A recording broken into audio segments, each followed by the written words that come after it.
আসসালামু আলাইকুম, সবাইকে স্বাগতম। আইসিটি বিষয়ের আইপি অ্যাড্রেস বলতে কি বুঝি? তো আইপি অ্যাড্রেসের পূর্ণরূপ হচ্ছে internet protocol address. Internet protocol address যাকে বলে আইপি অ্যাড্রেস।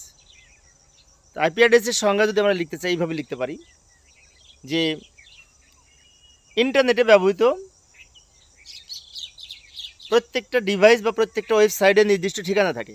ইন্টারনেটে ব্যবহৃত প্রত্যেকটা ওয়েবসাইটের একটি নির্ধারিত ঠিকানা থাকে। এই ঠিকানাকে বলা হয় আইপি অ্যাড্রেস। তো আইপি অ্যাড্রেসের একটি প্রধান বৈশিষ্ট্য হচ্ছে আইপি অ্যাড্রেস সংখ্যা ব্যবহার করে লেখা হয়। আইপি অ্যাড্রেস এবং ডোমেন নেম দুইটাই কিন্তু ইন্টারনেটে ব্যবহৃত ওয়েবসাইটের ঠিকানা।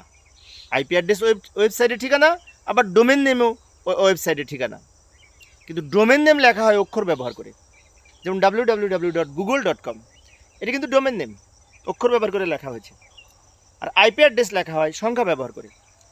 এই গুগলের একটি আইপি অ্যাড্রেস আছে সংখ্যা ব্যবহার করে। আমি যদি সেই আইপিটা অ্যাড্রেস বারে প্লেস করি, তাও কিন্তু গুগল ওপেন হবে। সেই জন্য বলা হচ্ছে আইপি অ্যাড্রেস হচ্ছে ওয়েবসাইটের ঠিকানা, যা সংখ্যা ব্যবহার করে তৈরি করা হয়। বিভিন্ন ধরনের আইপি অ্যাড্রেস রয়েছে, যেমন IPv4 মানে internet protocol version 4, IPv6 internet protocol version 6। ধন্যবাদ সবাইকে।